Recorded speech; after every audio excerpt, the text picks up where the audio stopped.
నమస్తే ఫ్రెండ్స్, నేను మీ Sravani Harsha. Welcome back to our channel. ఇవాళ మన కథ కుక్క కాటుకి చెప్పు దెబ్బ. కథని చివరి వరకు వినండి. నచ్చితే కనుక ఖచ్చితంగా తప్పకుండా ఒక్క లైక్ చేయండి. ఈ కథ పైన మీ విలువైన స్పందనని కామెంట్ రూపంలో మాకు తెలియజేయండి.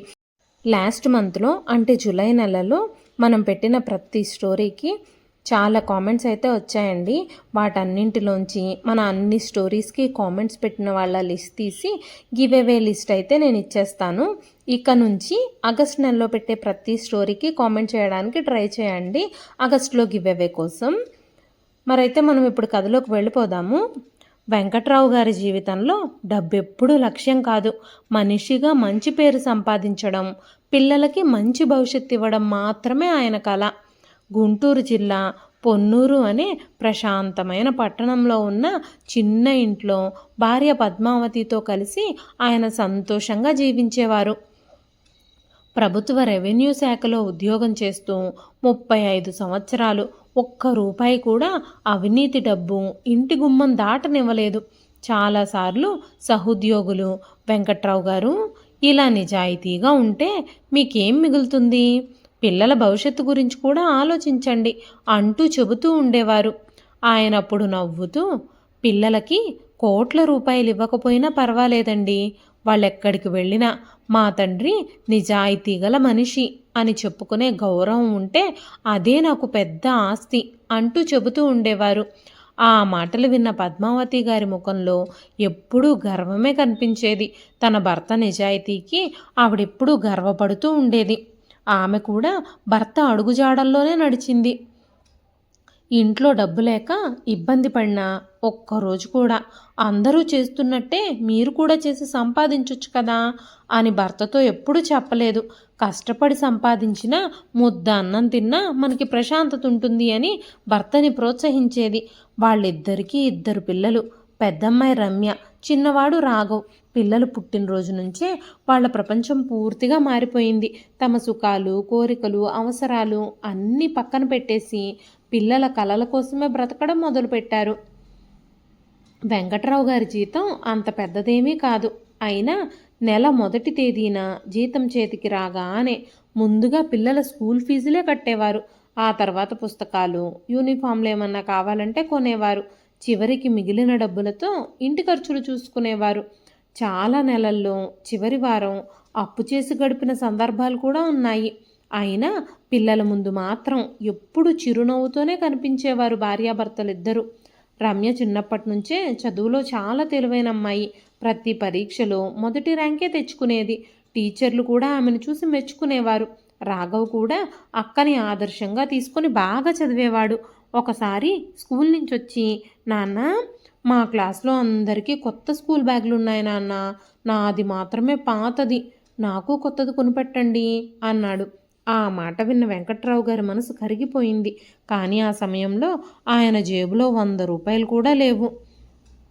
జీతం రావడానికి ఇంకా 10 రోజుల సమయం ఉంది. ఆ రాత్రి ఆయనకి నిద్రే పట్టలేదు. మరుసటి రోజు నుంచి ఆఫీస్కి బస్సులో వెళ్లకుండా 4 కిలోమీటర్లు నడుచుకుంటూ వెళ్ళడం ప్రారంభించాడు. మధ్యాహ్నం క్యాంటీన్లో టీ కూడా తాగేవాడు కాదు. అలా 10 రోజులు ఖర్చులు తగ్గించుకొని దాచిన డబ్బులతో జీతం వచ్చిన రోజు జీతంలోంచి కొంత డబ్బు తీసి రాఘవ్కి అందమైన కొత్త స్కూల్ బ్యాగ్ కొనిచ్చాడాయన. ఆ బ్యాగ్ని హత్తుకొని రాఘవ్ ఆనందంగా నవ్వినప్పుడు వెంకట్రావు గారికి ప్రపంచం మొత్తం తన చేతుల్లోకి వచ్చినంత సంతోషం కలిగింది. పద్మావతి గారు భర్త వైపు చూస్తూ, మన పిల్లల నవ్వు కోసం దేవుడు ఎన్ని కష్టాలు ఇచ్చినా సరే మనం సంతోషంగా భరిద్దామండి అన్నారు. వెంకట్రావు గారు నవ్వుతూ, మన కష్టాలు వాళ్ళకెప్పుడూ తెలియకూడదు పద్మ, పిల్లలు చిన్నవాళ్ళు, వాళ్ళ ప్రపంచం నవ్వులతోనే నిండాలి అన్నారు. ఆ మాటలు పద్మావతి గారి కళ్ళల్లో నీళ్లు తెప్పించాయి. కాలం చాలా వేగంగా గడిచిపోయింది. రమ్య ఇంటర్మీడియట్లో రాష్ట్ర స్థాయి మార్కులు సాధించింది. పక్కింటి వాళ్ళు, బంధువులు, టీచర్లు అందరూ వచ్చి తనని అభినందించారు. వెంకట్రావు గారు ఆ రోజు పక్కింటి వాళ్ళందరికీ స్వీట్లు పంచారు. మా అమ్మాయి కష్టపడింది, ఇది మా ఆనందం అంటూ గర్వంగా చెప్పారు. తర్వాత రమ్య ఇంజనీరింగ్ పూర్తి చేసి క్యాంపస్ ఇంటర్వ్యూలోనే అమెరికా కంపెనీలో ఉద్యోగం సంపాదించింది. ఆమెకి అమెరికా వెళ్ళే అవకాశం వచ్చిన రోజు పద్మావతి గారు ఆనందంతో ఏడ్చేశారు. అంత దూరం అమ్మాయి ఒక్కతే ఎలా ఉంటుంది అని ఒకవైపు బాధపడినా, మా అమ్మాయి జీవితంలో పెద్ద స్థాయికి వెళ్ళాలి అనే ఆనందం మరోవైపు కనిపించింది. అమెరికా వెళ్ళిన తర్వాత కూడా రమ్య ఒక్కరోజు కూడా తల్లిదండ్రులను మర్చిపోలేదు. ప్రతి ఉదయము వీడియో కాల్ చేసి, నాన్న మీరు బీపీ టాబ్లెట్లు వేసుకున్నారా, అమ్మా నువ్వు ఎక్కువ పని చేయొద్దు, ఇప్పటికే మా కోసం చాలా కష్టపడ్డారు మీరిద్దరూ అంటూ అడిగేది. ఆమె మాటల్లో ఉన్న ప్రేమను చూసి వెంకట్రావు గారు ఎంతో సంతోషపడేవారు. కొన్ని రోజులకి రమ్యకి అమెరికాలో సెటిల్ అయిన అబ్బాయిని చూసి పెళ్లి చేసేశారు. వాళ్ళిద్దరూ అమెరికాలోనే ఉంటున్నారు. ఆ తర్వాత చాలా సంతోషంగా రోజులు గడుస్తున్నాయి. మరోవైపు రాఘవ్ కూడా ఇంజనీరింగ్ పూర్తి చేసి హైదరాబాదులోని ప్రముఖ సాఫ్ట్వేర్ కంపెనీలో ఉద్యోగం సంపాదించాడు. ఉద్యోగం వచ్చిన మొదటి నెల జీతంతో తండ్రికి మంచి చేతి గడియారము, తల్లికి చెవి పోగులు కొనిచ్చాడు. పద్మావతి గారు వాటిని చేతిలో పట్టుకొని, ఇది బంగారం కాదు బాబు, నీ ప్రేమ అని కన్నీళ్లు పెట్టుకున్నారు. వెంకట్రావు గారు కొడుకు భుజం మీద చెయ్యి వేసి, ఇదే ప్రేమ, ఇలాగే జీవితాంతమూ ఉండాలి రాఘవ్, డబ్బు పెరిగినా సరే మనుషులు మాత్రం మారకూడదు అంటూ చెప్పారు. ఆ మాట విన్న రాఘవ్, నాన్న నేను ఎప్పటికీ మారను, నేను మిమ్మల్ని చూస్తూ పెరిగాను నాన్న, అంత తొందరగా మారలేను, మీరిద్దరూ నాకు దేవుళ్లతో సమానం అంటూ అన్నాడు. ఆ మాట విన్న పద్మావతి గారు భర్త వైపు చూసి, మన పెంపకం వృధా కాలేదు అంటూ సంతోషించారు. కానీ కాలం మనిషి మాటల్ని ఎంత సులభంగా మార్చేస్తుందో, పరిస్థితులు మనసులను ఎలా మార్చేస్తాయో ఆ తల్లిదండ్రులకి అప్పటికి తెలియదు. వారి జీవితంలోకి సుప్రజ అడుగు పెట్టబోతోంది. ఆ ఒక్క అడుగు వారి కుటుంబాన్ని ఎంతగా మార్చబోతుందో అప్పుడు వాళ్ళెవ్వరూ ఊహించలేదు. రాఘవ్కి పెళ్లి సంబంధాలు చూడడం ప్రారంభించిన కొద్ది రోజులకే సుప్రజ అనే అమ్మాయికి సంబంధం వచ్చింది. ఆమె కూడా హైదరాబాద్లోనే ఒక ప్రైవేట్ కంపెనీలో ఉద్యోగం చేస్తుంది. చదువుకుంది, అందంగా ఉంటుంది, మాట్లాడే తీరు కూడా చాలా మర్యాదగా ఉంటుంది అని మధ్యవర్తి చెప్పాడు. ఒక ఆదివారం రోజు వెంకట్రావు గారు, పద్మావతి గారు కొడుకుతో కలిసి సుప్రజ వాళ్ళ ఇంటికి వెళ్ళారు. సుప్రజ తండ్రి మురళీమోహన్ ఒక సాధారణ ఉద్యోగి, తన తల్లి గృహిణి. ఇంట్లో అడుగుపెట్టిన వెంటనే వాళ్ళెంతో ఆప్యాయంగా ఆహ్వానించారు. కొద్దిసేపటి తర్వాత గులాబీ రంగు చీర కట్టుకుని చేతిలో కాఫీ కప్పులతో సుప్రజ లోపలికొచ్చింది. ముఖంలో చిరునవ్వు, మాటల్లో వినయం, పెద్దల ముందు తల వంచి మాట్లాడే తీరు చూసి పద్మావతి గారి మనసు గెలిచింది. తను కాఫీ అందిస్తూ, అమ్మగారు తీసుకోండి అని ఎంతో గౌరవంగా మాట్లాడింది. వెంకట్రావు గారికి కూడా ఆ అమ్మాయి ప్రవర్తన బాగా నచ్చింది. కొద్దిసేపు ఇద్దరిని ఒంటరిగా మాట్లాడుకోమని పెద్దలు పంపించారు. రాఘవ్, సుబ్రచ దాదాపు అరగంట మాట్లాడుకున్నారు. ఇద్దరికీ ఒకరంటే ఒకరికి నచ్చింది. బయటకు వచ్చిన తర్వాత రాఘవ్ తండ్రి దగ్గరకు వచ్చి, నాన్న నాకు సుప్రజ నచ్చింది అన్నాడు. సుప్రజ కూడా తన తల్లిదండ్రులకి అదే మాట చెప్పింది. రెండు కుటుంబాలు సంతోషంగా పెళ్లి నిశ్చయించుకున్నాయి. పద్మావతి గారు ఇంటికొచ్చాక కూడా ఎంత మంచి పిల్లని మన ఇంటికి కోడలిగా తెస్తున్నామో చూసారా, మాటల్లో ఎంత వినయం ఉందో, ఉద్యోగాలు చేసే అమ్మాయిలు ఈ రోజుల్లో ఎవరు అలా ఉంటున్నారు అంటూ ఆనందపడిపోయారు ఆవిడ. వెంకట్రావు గారు కూడా నవ్వుతూ, మన ఇంట్లోకి కోడలు కాదు, ఇంకో కూతురు వస్తుంది పద్మ, కోడల్లా కాదు, తనని మనం కూతుర్లా చూసుకుందాం అన్నారు. కొన్ని నెలల తర్వాత పెళ్ళి ఎంతో ఘనంగా జరిగిపోయింది. బంధువులు, స్నేహితులు, ఊరి వాళ్ళు అందరూ వచ్చి కొత్త జంటను ఆశీర్వదించారు. పెళ్లి మండపంలో పద్మావతి గారు కోడల్ని చూసి, ఇక నుంచి ఈ ఇల్లు నీదేనమ్మా, మేము కూడా నీ అత్తామామలు కాదు, తల్లిదండ్రులమే అనుకో అని ప్రేమగా చెప్పారు. సుప్రజ కూడా వెంటనే ఆమె చేతులు పెట్టుకొని, మీకెప్పుడూ బాధ కలగనివ్వని అత్తయ్య గారు అంటూ చెప్పింది. ఆ మాటలు విన్న వాళ్ళందరూ ఇలాంటి కోడలు దొరకడం అదృష్టం అని మెచ్చుకున్నారు. పెళ్ళైన మొదటి 6 నెలలు నిజంగానే అన్నీ బాగానే సాగాయి. సుప్రజ అత్తామామలతో ఎంతో ప్రేమగా ఉండేది. ఉదయం పద్మావతి గారితో కలిసి వంట చేసేది, వెంకట్రావు గారికి కాఫీ ఇచ్చేది. సెలవు రోజుల్లో అందరూ కలిసి బయటకు వెళ్ళేవాళ్ళు. అలాంటి రోజులు చూసి వెంకట్రావు దంపతులు దేవుడు మనకి మంచి కోడల్నిచ్చాడు అంటూ అనుకునేవారు. కానీ మనిషి అసలు స్వభావం కొన్నిసార్లు కాలమే బయటపెడుతుంది. పెళ్ళై ఏడాది గడిచిన తర్వాత రాఘవ్, సుప్రజ హైదరాబాదులో ఉద్యోగాల వల్ల, వర్క్ ఫ్రమ్ హోమ్ లేకపోవడం వల్ల అక్కడే స్థిరపడిపోయారు. కొంతకాలానికే వారికి ఒక బాబు పుట్టాడు. బిడ్డ పుట్టడంతో బాధ్యతలు పెరిగాయి. ఆ సమయంలో పద్మావతి గారు నెలల తరబడి హైదరాబాదులోనే ఉండి కోడలికి సహాయం చేశారు. రాత్రిళ్ళు పిల్లాడేడిస్తే కోడలు నిద్రపోవాలని తానే లేచి మనవణ్ణి ఎత్తుకుని ఊరడించేది. వెంకట్రావు గారు ఉదయం మార్కెట్కి వెళ్ళి కూరగాయలు తెచ్చేవారు. మందులు కూడా కొనుక్కొచ్చేవారు. ఇంట్లో ఏ పనున్నా చూసుకునేవారు. అప్పుడు సుప్రజకి అత్తామామల అవసరం ఉండేది. మీరు లేకపోతే నేనేం చేసేదాన్నో అత్తయ్య గారు, మీరు నన్ను ఎంతో బాగా చూసుకుంటున్నారు అంటూ చెప్పేది. పద్మావతి గారు కూడా ఆమెను కూతుర్లా భావించి మరింత ప్రేమని చూపించేది. బాబుకి ఒక నెల రోజులు వచ్చాక వెంకట్రావు గారు సెలవులు అయిపోయాయని ఊరికి వెళ్ళిపోయారు. పద్మావతి గారు మాత్రం 3 నెలల వరకు ఉండి కోడలు సుప్రజ కొంచెం కుదురుకున్నాక వెంకట్రావు గారికి ఇక భోజనానికి ఇబ్బంది అయిపోతుంది అని ఆవిడ కూడా వెళ్ళిపోయింది. కాలం గడిచింది. బాబుకు 6 నెలలు వచ్చాక సుప్రజ కూడా ఉద్యోగంలో మళ్ళీ తిరిగి జాయిన్ అయిపోయింది. కొన్ని రోజులు సుప్రజ తల్లి, కొన్ని రోజులు కేర్ టేకరు బాబును చూసుకుంటూ ఉన్నారు. ఆ తర్వాత 6 నెలలకి వెంకట్రావు గారికి రిటైర్మెంట్ వచ్చింది. ఆఫీసులో ఘనంగా ఆయనకి వేడుకోలు పలికారు. సహోద్యోగులందరూ ఆయన నిజాయితీని కొనియాడారు. రిటైర్మెంట్ తర్వాత వచ్చిన డబ్బులో కొంత తమ భవిష్యత్తు కోసం ఫిక్స్డ్ డిపాజిట్ చేసుకున్నారు వాళ్ళు.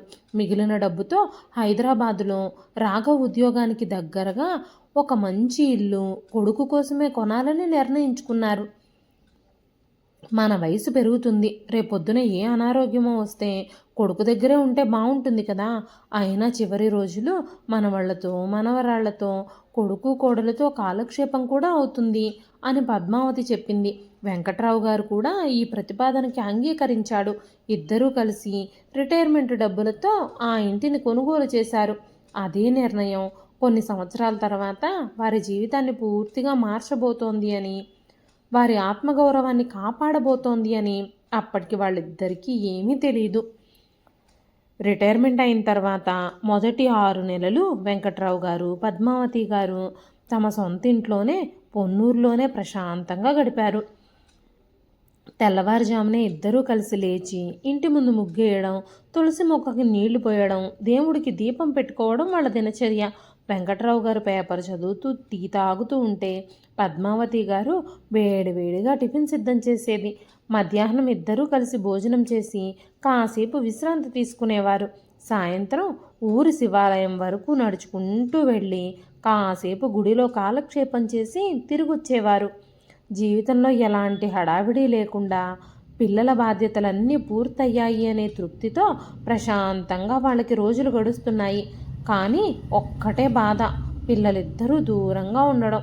పండగలు వచ్చినప్పుడు ఇల్లంతా వెలవెలబోయేది. పిల్లల నవ్వులు వినిపించకపోతే పద్మావతి గారి మనసు బరువు ఎక్కేది. కూతురు చూస్తే అమెరికాలో, కొడుకు చూస్తే హైదరాబాదులో. ఎవ్వరూ ఇంటికి పెద్దగా వచ్చేవారు కాదు. ఒకరోజు సాయంత్రం ఇద్దరూ ఇంటి ముందు కూర్చొనుండగా రాఘవ్ ఫోన్ చేశాడు. నాన్న, మీరు రిటైర్ అయిపోయారు కదా, మీరిద్దరూ ఇంకా అక్కడే ఎందుకుంటున్నారు? హైదరాబాద్ వచ్చేయండి నాన్న, మనమంతా కలిసే ఉందాం. ఈ సమయంలో మీ సపోర్ట్ మాకు చాలా అవసరం. బాబు హని ఇప్పుడిప్పుడే పెద్దవాడవుతున్నాడు. కేర్ టేకరు తనని సరిగ్గా చూసుకోలేకపోతుంది. కేర్ టేకర్ మీద బాబును వదిలి వెళ్ళాలి అంటే మాకు భయంగా ఉంటుంది. అంతేకాకుండా సుప్రజ్ ఇప్పుడు మళ్ళీ ప్రెగ్నెంట్ అయింది. ఈ సమయంలో మీరు మాతోనే ఉంటే చాలా బాగుంటుంది, మాకు అండగా ఉంటుంది. ఆ తర్వాత కూడా పిల్లలు నాయనమ్మ తాతయ్యలతో ఉండాలని మేము కోరుకుంటున్నాం. వాళ్ళు మీ సంరక్షణలోనే పెరిగితేనే మంచిది అని నాకు అనిపిస్తుంది. వాళ్ళ గురించి మాకిక ఎలాంటి దిగులు ఉండదు. అంతేకాకుండా మీ దగ్గర వాళ్ళు మంచి విలువలు నేర్చుకుంటారు. అదీ కాక మీ వయసు కూడా పెరిగిపోతుంది కదా. ఏదైనా అవసరం వచ్చినా, ఇబ్బంది వచ్చినా, ఆరోగ్య సమస్యలు వచ్చినా ఇక్కడైతే మేము ఉంటాం కదా అన్నాడు. ఆ మాటలు విన్న పద్మావతి గారి ముఖం ఆనందంతో విరిగిపోయింది. చూసారా, మన కొడుకు ఎంత ప్రేమగా మనల్ని అక్కడికి పిలుస్తున్నాడో అంటూ భర్త వైపు చూసింది. వెంకట్రావు గారు కూడా కొద్దిసేపు ఆలోచించి, సరే రాఘవ్, మేము వస్తాము అన్నారు. ఆ రాత్రి పద్మావతి గారికి అస్సలు నిద్రే పట్టలేదు. మనవడితో కలిసి ఆడుకోవడం, వాడికి కథలు చెప్పడం, కోడలికి వంటలో సహాయం చేయడం, ఇలా ఎన్నో కలలు కన్నారు. మరుసటి వారం తమ పాత ఇంటికి తాళం వేసేసి అవసరమైన సామాన్లు మాత్రమే తీసుకొని హైదరాబాద్కు వచ్చారు. గేటు దగ్గరే మనవడు చిన్ని చిన్ని అడుగులతో పరిగెత్తుకుంటూ వచ్చి తాతయ్య, నాయనమ్మ అంటూ ముద్దు ముద్దు మాటలతో కౌగిలించుకున్నాడు. ఆ ఒక్క క్షణంలోనే వెంకట్రావు గారి దంపతులకి జీవితమంతా సార్థకమైపోయినట్టు అనిపించింది. సుప్రజ కూడా వాళ్ళని నవ్వుతూ పలకరించి ఇంట్లోకి స్వాగతించింది. అత్తయ్య గారు, మామయ్య గారు, ప్రయాణం ఎలా జరిగిందండి? ఇక మీరు వచ్చేసారు కదా, నాకు కూడా ప్రశాంతంగా ఉంటుంది. ఎంతైనా పెద్దవాళ్ళు మనకి అండగా ఉంటే ఆ ఆనందమే వేరు కదా. ఇంట్లో పనులకి పని మనిషిని పెట్టాను. మీరు ఇక మనవడితో కాలక్షేపం చేయండి. కొద్ది నెలల్లోనే మీ మనవరాలు కూడా వచ్చేస్తే వాళ్ళతో ఆడుకుంటూ మీకు అస్సలు టైమే తెలియదు అని నవ్వుతూ అంది. ఆ మాటలు విన్న పద్మావతి గారు ఎంతో సంతోషించారు. మొదటి 2 వారాలు నిజంగానే చాలా బాగున్నాయి. పని మనిషి ఇంటి పనులన్నీ చేసేది. అత్త కోడలు కలిసి వంట చేసేవారు. సాయంత్రం అందరూ ఒకే టేబుల్ దగ్గర కూర్చుని భోజనం చేసేవారు. ఆదివారం పార్కులకి, దేవాలయాలకి వెళ్ళేవారు. వెంకట్రావు గారు మనవడికి రోజు పక్కన కూర్చోబెట్టుకుని కథలు చెప్పేవారు. కానీ ఆ ఆనందం ఎక్కువ రోజులు నిలబడలేదు. ఒకరోజు ఉదయం సుప్రజ ఆఫీస్కి వెళ్ళడానికి రెడీ అవుతూ ఉంది. అప్పుడే అత్తయ్య గారిని పిలుస్తూ, అత్తయ్య గారు, నాకు ఆఫీస్కి ఆలస్యం అయిపోతుంది, ఈరోజు వంట మీరు చేసేయండి అంది. పద్మావతి గారు నవ్వుతూ వెంటనే వంటగదిలోకి వెళ్ళిపోయారు. మరుసటి రోజు అత్తయ్య గారు, మాకు లంచ్ బాక్సులు కూడా రెడీ చేయండి. ఇంకో రోజు మామయ్య గారు, మార్కెట్కి వెళ్ళి కూరగాయలు తీసుకురండి, ఆఫీస్ నుంచి వచ్చేటప్పుడు అస్సలు కుదరడం లేదు అంటూ చెప్పింది. ఆ తర్వాత పిల్లాన్ని పార్కు దగ్గరకు తీసుకెళ్ళమంది. మొదటివన్నీ సహాయాలుగానే అనిపించాయి. కానీ రోజులు గడిచే కొద్దీ అవి బాధ్యతలుగా మారిపోయాయి. పని మనిషి మానేసింది అని, కొన్ని రోజులు అడ్జస్ట్ అవ్వమని, కొత్త పని మనిషిని వెతుకుతాను అని చెప్పింది కోడలు. దాంతో తెల్లవారుజామున 5 గంటలకే పద్మావతి గారు లేవాలి, వంట చేయాలి, టిఫిన్లు తయారు చేయాలి, ఇల్లు తుడవాలి, బట్టలు మడతలు పెట్టాలి, సాయంత్రానికి మళ్ళీ వంట చెయ్యాలి, పొద్దున్న బట్టలు ఆరేయాలి. రోజంతా ఒక్క క్షణం కూడా విశ్రాంతి ఉండేది కదా ఆవిడికి. వెంకట్రావు గారికి కూడా అదే పరిస్థితి. ఉదయం పాలు తేవడం, మార్కెట్కు వెళ్ళి కూరగాయలు తీసుకురావడం, పిల్లల్ని పార్కుకు తీసుకువెళ్ళడం, బ్యాంకు పనులు, కరెంటు బిల్లులు, గ్యాస్ బుకింగులు, అలా బయటకు వెళ్ళి చేయాల్సిన ప్రతి పని ఆయన మీదే పడింది. ఇన్ని పనులు చేస్తున్నా ఇద్దరూ ఒక్కసారి కూడా బాధపడలేదు. పిల్లలకి సహాయం చేస్తున్నాం కదా అనుకున్నారు.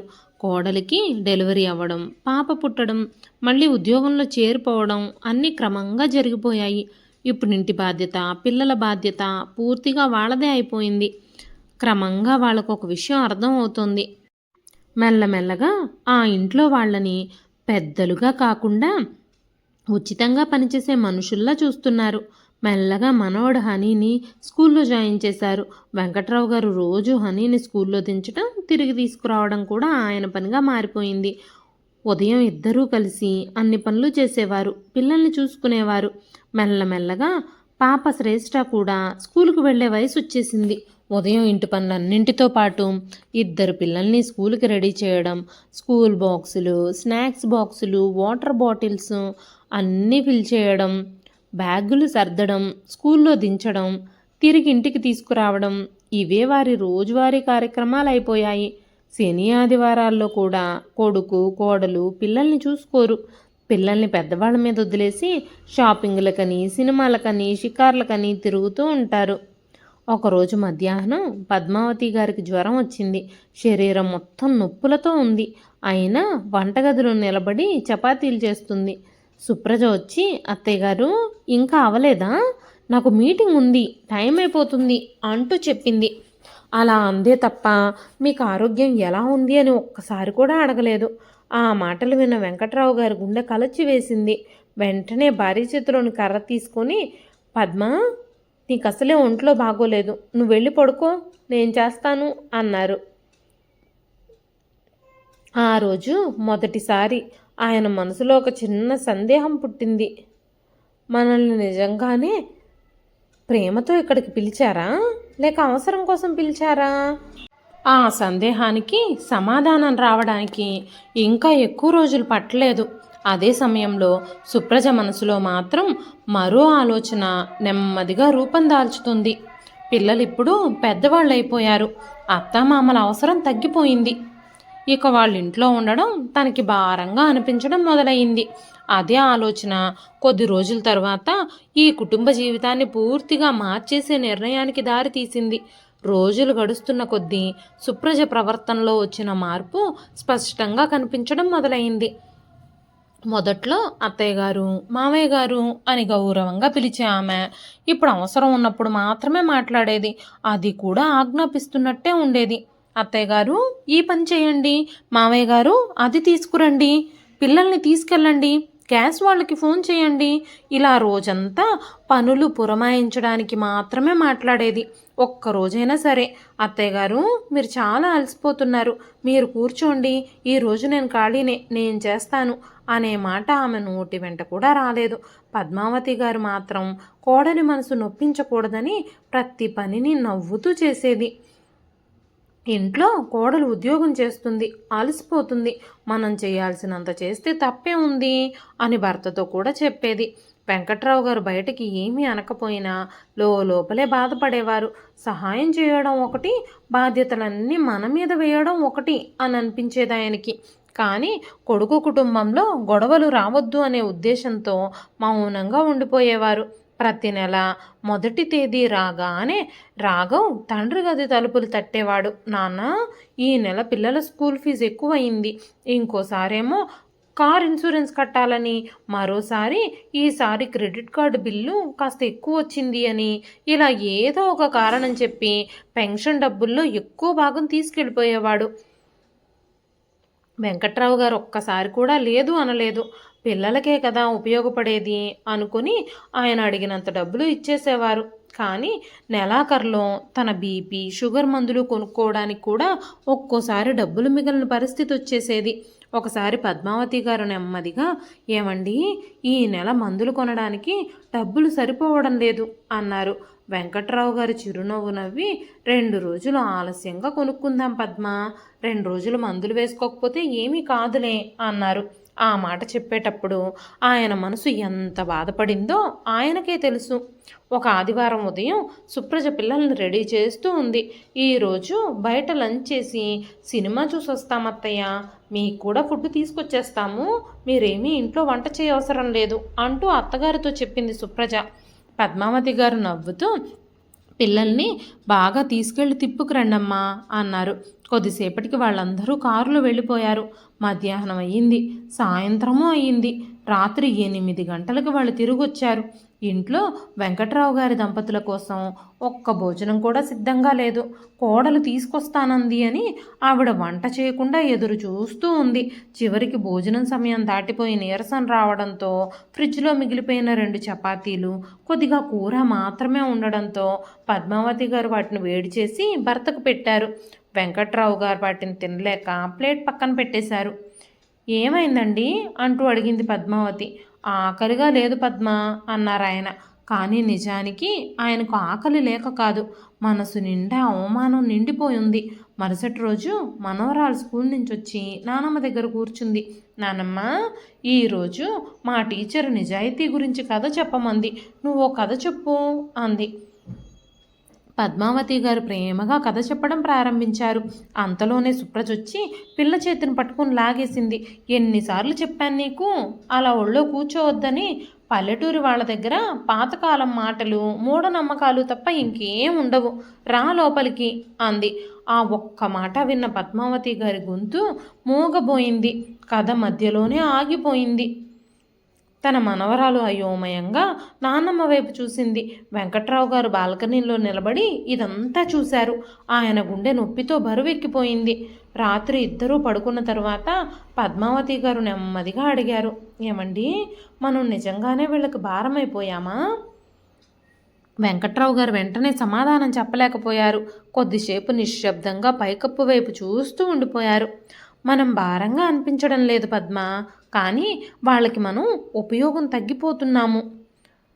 ఆ మాట విన్న పద్మావతి గారి కళ్ళల్లో నీళ్లు తిరిగాయి. మనవాళ్లతో ఆడుకుంటూ కొడుకు, కోడలు, మనవడు, మనవరాలితో మిగిలిన జీవితం హాయిగా గడుస్తుంది అనుకున్నామండి. కానీ మనవాళ్లతో 5 నిమిషాలు మాట్లాడినా కూడా కోడలికి ఇష్టం ఉండడం లేదు అందావిడ. వెంకట్రావు గారు భార్య చేతిని పట్టుకొని, ఇంకొంచెం ఓపిక పడదాం పద్మ. రాఘవ్ మన కొడుకు, ఏదో ఒకరోజు మన బాధను అర్థం చేసుకుంటాడు అన్నారాయన. కానీ అదే సమయంలో మరో గదిలో సుప్రజ మాత్రం రాఘవ్ మనసులో విషం నింపుతుంది. చూడు, పిల్లలు ఇప్పుడు పెద్దవాళ్ళు అయిపోయారు. అత్తయ్య గారు, మామయ్య గారు ఇక మనకి ఏ పనికి పనికిరారు. పిల్లలు చక్కగా వాళ్ళంతటా వాళ్ళే రెడీ అయ్యి స్కూల్కి వెళ్ళిపోతారు. ఇంట్లో ఉంటే వాళ్ళు మనకి ఖర్చు మాత్రమే. మీ నాన్న పెన్షన్ డబ్బులు కూడా ఇప్పుడు వాళ్ళ మందుల ఖర్చులకే అయిపోతున్నాయి. మనం జీవితాంతం వాళ్ళని చూసుకోవాలా? ఏదో ఒక నిర్ణయం తీసుకోవాలి అంది. రాఘవ్ మొదట కోపంగా, ఏంటి అలా మాట్లాడుతున్నావు? వాళ్ళు నా తల్లిదండ్రులు అన్నాడు. సుప్రజ చల్లగా నవ్వి, అందుకే చెబుతున్నాను, వాళ్ళకి ఎలాంటి ఇబ్బంది లేకుండా మంచి వృద్ధాశ్రమంలో చేర్పిద్దాము. ఇప్పుడు కూడా వాళ్ళు పనులు సరిగ్గా చేయలేకపోతున్నారు. అక్కడైతే వాళ్ళ వయసు వాళ్ళు ఉంటారు. వాళ్ళ పెన్షన్ డబ్బుతో వాళ్ళ ఖర్చులకు కూడా సరిపోతుంది. మన మీద భారం కూడా ఉండదు. బయట వాళ్ళ ముందు కూడా మనకి చెడ్డ పేరు రాదు. ఆ మాట విన్న రాఘవ్ వెంటనే సమాధానం చెప్పలేదు. కానీ అతని మౌనం చూసి సుప్రజకు అర్థమైంది, తన మాటలు నెమ్మదిగా అతని మనసులోకి దిగుతున్నాయి అని. అదే మౌనం కొద్ది రోజుల తర్వాత వెంకట్రావు గారి దంపతుల జీవితాన్ని పూర్తిగా మార్చేసే తుఫానికి ప్రారంభం కాబోతుంది. సుప్రజ ఆ రోజు చెప్పిన మాటలతో విషయం ముగిసిపోలేదు. ఆ తర్వాత దాదాపు ప్రతిరోజు అదే విషయాన్ని వేరే రూపంలో రాఘవ్ ముందు ప్రస్తావించడం ప్రారంభించింది. మన జీవితం అంతా వాళ్ళ కోసమేనా? పిల్లలకి ప్రైవసీ ఉండాలి కదా. మన స్నేహితులు ఎవరైనా ఇంటికి వస్తే అత్తమామలు ఎప్పుడూ హాల్లోనే కూర్చుంటారు. మన ఇంట్లో మనం కూడా స్వేచ్ఛగా ఉండలేకపోతున్నాము. మీ నాన్న పెన్షన్ మొత్తం వాళ్ళ మందులకే అయిపోతుంది. మనం కూడా భవిష్యత్తు కోసం దాచుకోవాలి కదా.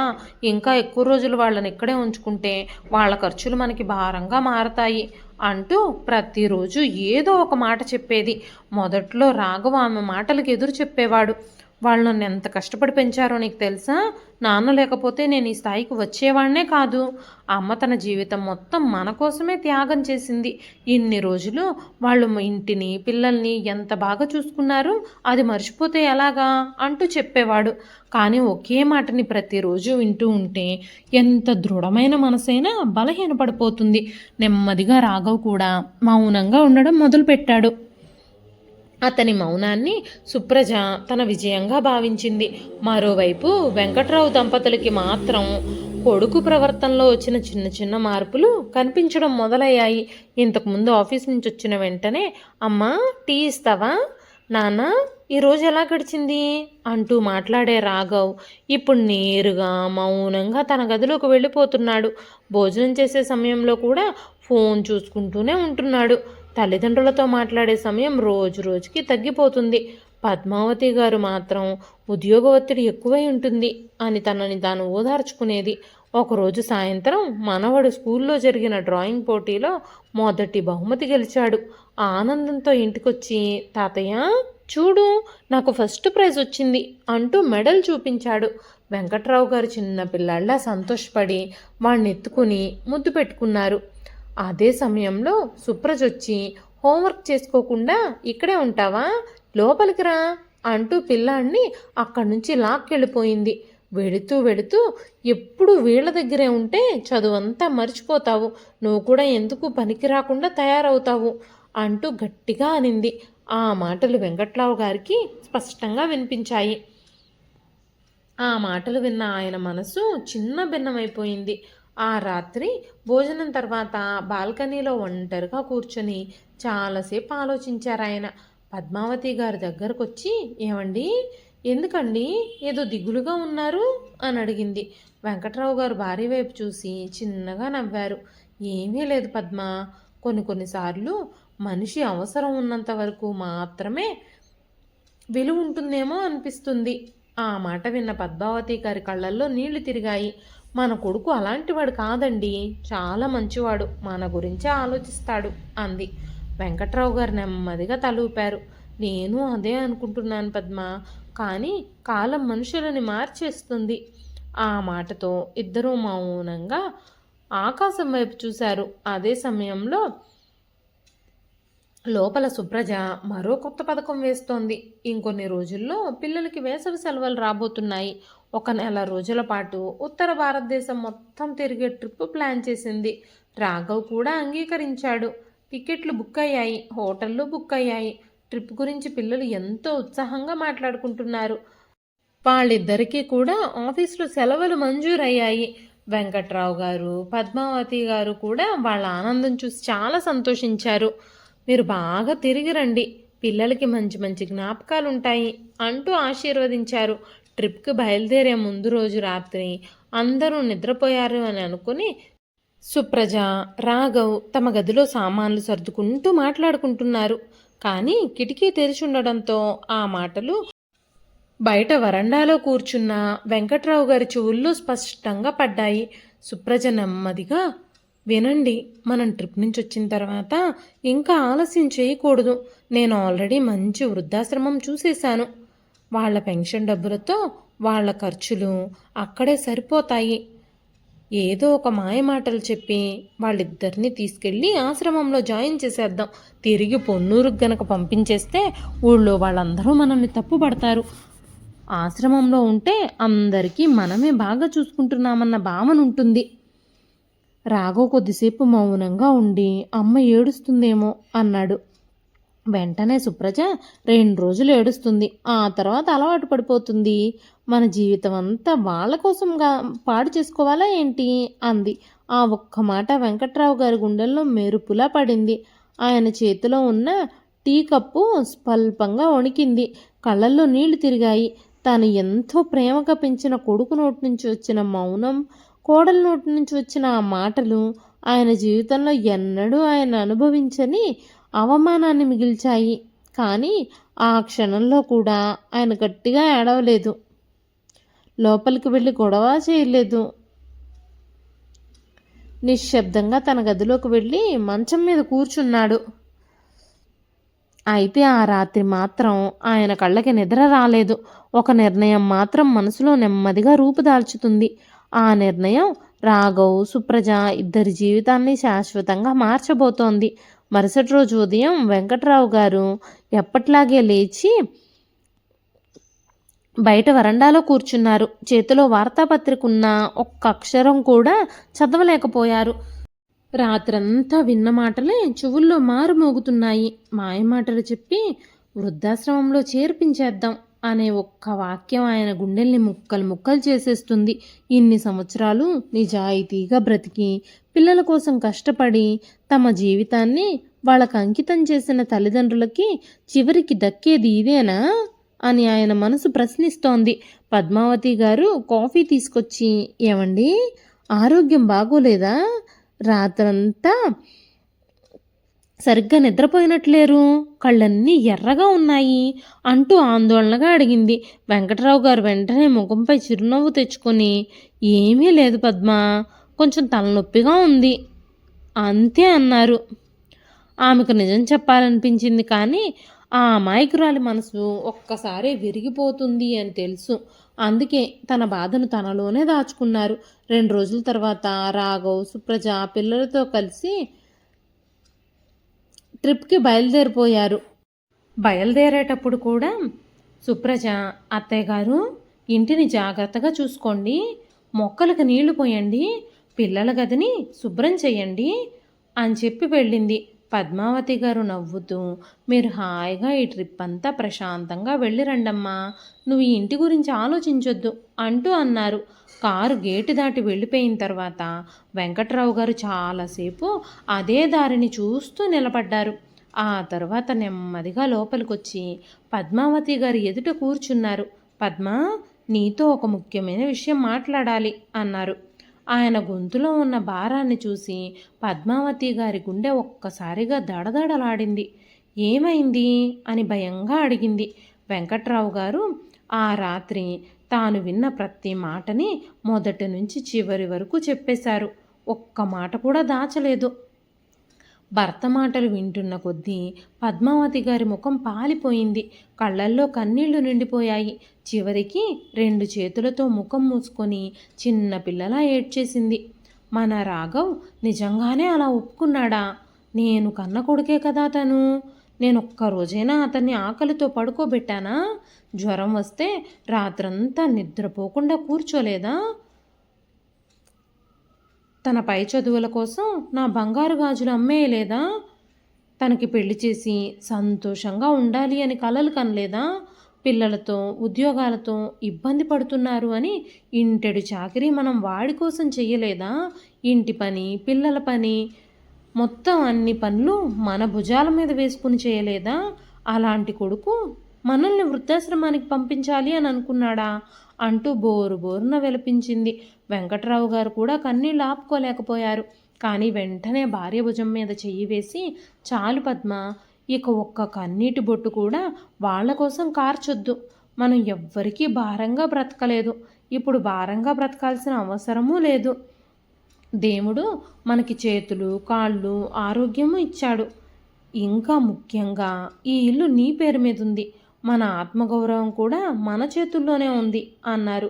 వెంకట్రావు గారు కొడుకు కోసం ఇల్లు కొన్నప్పుడు ఆయన అప్పుడే ఒక నిర్ణయం తీసుకున్నాడు. ఈ ఇల్లు కొడుకు పేరు మీద కాదు పద్మ, నీ పేరు మీదే రిజిస్ట్రేషన్ చేయిస్తాను. జీవితం అంతా నువ్వు నాతో పాటు కలిసి కష్టపడ్డావు, కనీసం ఈ ఇల్లైనా నీ పేరు మీద ఉండాలి అన్నాడు. పద్మావతి గారు ఆశ్చర్యపోయారు. అదేం అవసరం లేదండి, ఈ వయసులో నాకు ఇల్లెందుకు, కొడుకు పేరు మీదే రాయండి అంది. వెంకట్రావు గారు నవ్వుతూ, నాకు నువ్వే పెద్ద ఆస్తి, ఈ ఇల్లు కూడా నీ పేరు మీదే ఉండాలి అన్నాడు. ఆ మాటలు విన్న పద్మావతి గారి కళ్ళల్లో ఆనంద బాష్పాలు మెరిశాయి. ఆ రోజు జరిగిన సంభాషణ ఇప్పుడు ఈ రోజు ఆవిడకి గుర్తుకొచ్చింది. పద్మావతి గారు నెమ్మదిగా కన్నీళ్లు తుడుచుకుంది. ఇప్పుడు ఏం చేద్దాం అంటూ అడిగింది. వెంకట్రావు గారు కాసేపు మౌనంగా కూర్చున్నారు. ఆ తర్వాత ఎంతో ప్రశాంతంగా మాట్లాడడం ప్రారంభించారు. ఈ ఇల్లు నేను నా రిటైర్మెంట్ డబ్బులతో కొన్నాను, కానీ రిజిస్ట్రేషన్ మాత్రం నీ పేరు మీదే చేయించాను. అప్పట్లో ఎందుకలా కొడుకు పేరు మీద చేయమని నువ్వు అడిగావు కూడా, కానీ నేను నీ మాటకు ఒప్పుకోలేదు. ఇప్పుడు అర్థమైంది నాకు అప్పుడు అలా ఎందుకు జరిగిందో. దేవుడే ముందుగానే మన భవిష్యత్తును చూసి అలా నా చేత చేయించాడేమో. మనం ఇప్పటికీ ఇంటి యజమానులం, మనల్ని బయటికి పంపే హక్కు ఎవ్వరికీ లేదు. ఆశ్రమానికి వెళ్ళాల్సింది మనం కాదు, మన విలువ తెలియని వాళ్ళే బయటకు వెళ్ళుండాలి అని చెప్పారు. పద్మావతి గారు ఆశ్చర్యంగా భర్త వైపు చూసింది. వెంకట్రావు గారి కళ్ళల్లో చాలా సంవత్సరాల తర్వాత కొత్త ధైర్యం కనిపించింది. వాళ్ళు వచ్చేసరికి ఈ ఇంట్లో ఎవరు యజమానులో వాళ్ళకే తెలుస్తుంది. మన ప్రేమని వాళ్ళు బలహీనతగా అనుకున్నారు. ఇక నుంచి మనం మౌనంగా ఉండకూడదు. మనం వాళ్ళని ఇప్పటికీ ద్వేషించాం, కానీ మన ఆత్మగౌరవాన్ని కూడా ఇక ఎవ్వరి కాళ్ళ దగ్గర వేయం అని చెప్పారు. అదే రోజు వెంకట్రావు గారు ఒక లాయర్ని కలిశారు. ఇంటి రిజిస్ట్రేషన్ పత్రాలు, రిటైర్మెంట్ సమయంలో చేసిన డాక్యుమెంట్లు అన్నీ మరోసారి చెక్ చేయించారు. లాయర్ నవ్వుతూ, ఈ ఇల్లు పూర్తిగా పద్మావతి గారి పేరు మీదే ఉందండి, చట్టపరంగా ఎవ్వరికీ ఎలాంటి హక్కు లేదు. మీరు తీసుకునే నిర్ణయం పూర్తిగా చెల్లుబాటు అవుతుంది అని చెప్పాడు. ఆ మాటలు విన్న తర్వాత వెంకట్రావు గారి మనసులో ఉన్న చివరి సందేహం కూడా తొలగిపోయింది. ఇంటికొచ్చి పై పురుషంలో ఉన్న ఒక ఖాళీ గదిని పూర్తిగా శుభ్రం చేయించారు. పాత సామాన్లన్నీ తీసి స్టోర్ రూమ్లో పెట్టించారు. కింద పోర్షను మరింత అందంగా సర్దుకున్నారు. ఉయ్యాల బల్లని హాల్ మధ్యలో పెట్టించారు. పద్మావతి గారు ఇష్టపడేలాగా పూల మొక్కలన్నీ తెచ్చి గేటు దగ్గర నాటించారు. ఇంట్లో కూడా పూల కుండీలు పెట్టించారు. ఇల్లంతా వాళ్ళకి నచ్చినట్టుగా కొత్త కొత్తగా మారిపోయింది. అయితే ఆ మార్పు ఇంట్లో మాత్రమే కాదు, వెంకట్రావు గారు పద్మావతి గారుల మనసుల్లో కూడా మొదలయ్యింది. వాళ్ళకి కొడుకు మీద, మనవాళ్ళ మీద, కోడల మీద ఉన్న ప్రేమ అలాగే ఉంది, కానీ ఇక నుంచి ఆ ప్రేమకి తోడు ఆత్మగౌరవం కూడా వాళ్ళతో పాటు నిలబడిపోతోంది. మరో 4 రోజుల తర్వాత ట్రిప్ ముగించుకొని రాఘవ్, సుప్రజ ఇంటి గేటు ముందు కారు ఆపినప్పుడు వాళ్ళు ఊహించని దృశ్యం వాళ్ళ కోసం ఇంట్లో ఎదురు చూస్తూ ఉంది. కారు గేటు ముందు ఆగగానే పిల్లలు ఆనందంగా దిగిపోయి ఇంట్లోకి పరిగెత్తుకుంటూ వెళ్ళారు. కానీ హాల్లో కనిపించిన దృశ్యం చూసి ఒక్కసారిగా ఆగిపోయారు. వెంటనే రాఘవ్ సుప్రజ కూడా లోపలికొచ్చారు. ఇద్దరూ చూసిన దృశ్యానికి కొన్ని క్షణాలు వాళ్ళకి మాటలే రావడం లేదు. హాల్ మధ్యలో ఉన్న ఉయ్యాల బల్లపై వెంకట్రావు గారు, పద్మావతి గారు ప్రశాంతంగా కూర్చొని మాట్లాడుకుంటూ పండ్లు తింటున్నారు. టెలివిజన్లో భక్తి కార్యక్రమం నడుస్తుంది. ఇంట్లో ఎక్కడ చూసినా శుభ్రంగా ఉంది. పూల కుండీలు కొత్త కొత్తగా అమర్చబడ్డాయి. కానీ వాళ్ళకు నిజమైన షాక్ ఇచ్చింది మరో విషయం. అదేంటంటే రాఘవ్, సుప్రజ పడగదిలోకి వెళ్ళి చూసేసరికి వాళ్ళ పడక గదిలో ఉండాల్సిన బీరువాలు, సోఫాలు, బాక్సులు, సూట్ కేసులు, పిల్లల సైకిళ్ళు, బొమ్మలు అన్నీ పై అంతస్తులోని పోర్షన్లో సర్ది పెట్టబడున్నాయి. కింద పోర్షన్ మొత్తం వెంకట్రావు దంపతుల నివాసంగా మారిపోయింది. కొద్దిసేపు ఎవ్వరూ ఏమీ మాట్లాడలేదు. సుప్రజే ముందుగా తేరుకుని కోపంతో ముఖం ఎర్రబడిపోయింది. ఇదంతా ఏమిటి అని గట్టిగా అరిచింది. వెంకట్రావు గారు చాలా ప్రశాంతంగా ఆమె వైపు చూసి, కనిపిస్తున్నదే, మా ఇంటిని మా ఇష్టం వచ్చినట్టుగా సర్దుకున్నాం అన్నారు. ఎవరినడిగి మా సామాన్లు బయట పెట్టారు? ఎవరినడిగి ఇంట్లో ఈ మార్పులన్నీ చేశారు అంటూ సుప్రజ మరింత గట్టిగా అరిచింది. వెంకట్రావు గారు చిరునవ్వు నవ్వారు. మా ఇంట్లో మా సామాన్లు ఎక్కడ పెట్టుకోవాలో ఎవరినైనా అడిగి పెట్టుకోవాలా ఏమిటి? ఆ ఒక్క మాట సుప్రజకి మరింత కోపం తెప్పించింది. మా ఇల్లు అంటున్నారా? ఇది మీ ఇల్లు కాదు, మా ఇల్లు. ఈ ఇల్లు మీరే కొన్నప్పటికీ మీ కొడుకు కోసమే కదా ఈ ఇంటిని కొంది. అలాంటప్పుడు ఇది మీ ఇల్లు ఎలా అవుతుంది? మీ ఇద్దరికి వయసు అయిపోయిందని గౌరవం ఇస్తున్నాను తప్ప అంటూ మాట్లాడుతూ ఉండగా వెంకట్రావు గారు టేబుల్ డ్రాయర్లో ఉన్న ఫైల్స్ తీసి ఆమె ముందుంచారు. ఈ పత్రాలు ఒక్కసారి చదువు. సుప్రజ విసుగ్గా ఫైల్ తెరిచింది. రిజిస్ట్రేషన్ డాక్యుమెంట్ మొదటి పేజీ కనిపించగానే ఆమె ముఖం రంగులు మారిపోయింది. యజమాని పేరుగా స్పష్టంగా పద్మావతి అని రాసుంది. రాఘవ్ కూడా ఫైల్ లాక్కొని చూశాడు. అతని చేతులు వణికిపోయాయి. నాన్నా, ఇది అంటూ తడబడుతూ అడిగాడు. వెంకట్రావు గారు ప్రశాంతంగా సమాధానం చెప్పారు. ఈ ఇల్లు నా రిటైర్మెంట్ డబ్బులతో కొన్నాను, కానీ రిజిస్ట్రేషన్ మాత్రం మీ అమ్మ పేరు మీద చేయించాను.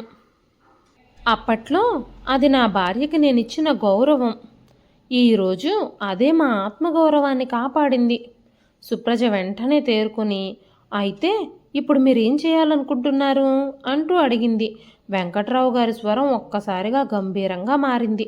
ట్రిప్కి వెళ్లే ముందు మీరు మాట్లాడుకున్న ప్రతి మాట నేను విన్నాను. మాయ మాటలు చెప్పి మమ్మల్ని వృద్ధాశ్రమంలో చేర్పించాలి అని నిర్ణయించుకున్నారుగా. కానీ ఆశ్రమానికి వెళ్లాల్సింది మేం కాదు. మా ఇంట్లో ఉండే అర్హత కోల్పోయింది మీరు.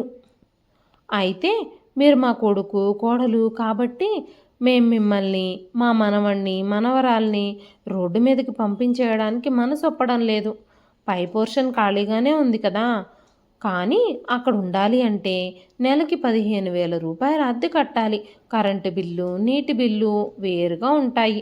ఇష్టం ఉంటే ఉండండి, లేదంటే బయట ఎక్కడైనా అద్దెల్లు చూసుకొని వెళ్ళండి. ఆ మాటలు విన్న సుప్రజ కోపంతో వణికిపోయింది. అద్దె? మేం మీకు అద్దె కట్టాలా అంటూ అరిచింది. వెంటనే పద్మావతి గారు జీవితంలో మొదటిసారి గట్టిగా మాట్లాడారు. అవును, ఎందుకంటే ఇది మా ఇల్లు. మమ్మల్ని ఆశ్రమానికి పంపించే హక్కు మీకు లేదని గుర్తు చేయడానికి మేము ఈ నిర్ణయం తీసుకున్నాము. ఇన్నాళ్ళు మా ప్రేమని బలహీనతగా భావించారు. ఇక నుంచి మా ఆత్మగౌరవాన్ని చూడండి. రాఘవ్ ఒక్కసారిగా తండ్రి కాళ్ళ దగ్గర కూర్చున్నాడు. నాన్న, మమ్మల్ని క్షమించండి, నేను పెద్ద తప్పు చేశాను అంటూ క్షమాపణలు చెప్పాడు. వెంకట్రావు గారు అతన్ని లేపలేదు. క్షమాపణ చెప్పడం చాలా సులభం రాఘవ్, కానీ తల్లిదండ్రుల మనసు విరిగిపోయిన తర్వాత ఆ ముక్కల్ని మళ్ళీ అతికించడం అంత సులభమైన పనేమీ కాదు. నువ్వు చిన్నప్పుడు ఒక్క రాత్రి జ్వరం వచ్చినా నేను నిద్రపోలేదు. మీ అమ్మ ఆకలితో ఉండి నీకు పాలుకొనిచ్చేది. నీ చదువు కోసం మేము మా కోరికలన్నింటినీ చంపుకున్నాము. అదే తల్లిదండ్రుల్ని వృద్ధాశ్రమంలో వదిలేయాలి అని నువ్వు నిర్ణయించుకున్నప్పుడు ఒక్కసారి కూడా నీకు మన గతం జ్ఞాపకం రాలేదా? నీకోసం మేము ఎన్ని త్యాగాలు చేశామో, ఎన్ని బాధలు పడ్డామో జ్ఞాపకం రాలేదా? రాఘవ్ తల వంచుకొని బోరున ఏడవడం ప్రారంభించాడు. సుప్రజ కూడా మొదటిసారి మాట్లాడలేక మౌనంగా నిలబడిపోయింది. వెంకట్రావు గారు చివరిసారిగా ఇద్దరి వైపు చూసి, ఈ రోజు నుంచి ఈ ఇంట్లో ప్రేమే ఉంటుంది, గౌరవం మాత్రమే ఉంటుంది, కానీ అవమానం మాత్రం ఉండదు. నిర్ణయం మీదే. అద్దెకుండాలా లేదంటే వేరే ఇల్లు చూసుకొని వెళ్ళిపోవాలా అని. మీరు కాకపోతే ఇంకొకరికి అద్దెకిచ్చుకుంటాం. మీరు ఈ రాత్రి వరకు ఆలోచించి చెప్పండి అని చెప్పి పద్మావతి తో కలిసి ఉయ్యాలపై ప్రశాంతంగా కూర్చున్నారు. ఆ క్షణంలో రాఘవ్కి మొదటిసారిగా ఒక విషయం అర్థమైంది. తల్లిదండ్రులు ఎప్పుడూ బలహీనులు కారు. వారు మౌనంగా ఉంటారంతే. ఆ మౌనం ఒకరోజు ఆత్మగౌరవంగా మారితే దాన్ని ఎవ్వరూ ఓడించలేరు. ఇదండి ఈరోజు కథ. ఈ కథ మీకు ఎలా అనిపించింది? కథ నచ్చితే ఒక లైక్ చేయండి. ఈ కథ పైన మీ విలువైన స్పందనని కామెంట్ రూపంలో మాకు తెలియజేయండి. మరెన్నో ఇలాంటి ఇంట్రెస్టింగ్ కథల కోసం మన ఛానల్ని సబ్స్క్రైబ్ చేసుకోండి. మరొక మంచి కథతో రేపు మళ్ళీ కలుస్తానండి. అంతవరకు సెలవు. నేను ఈ వీడియో ఎండ్లో ఒక జ్యువెలరీ ఐటెం ఫోటో పెట్టానండి. జూలై మంత్ గివ్అవేలో సెలెక్ట్ అయిన వాళ్ళకి ఆ గిఫ్ట్ అయితే పంపిద్దాం అనుకుంటున్నాను. దాని గురించి మీ అభిప్రాయాన్ని కూడా కామెంట్లలో తెలియజేయండి. మరో మంచి కథతో రేపు మళ్ళీ కలుస్తానండి. అంతవరకు సెలవు. ఉంటానండి.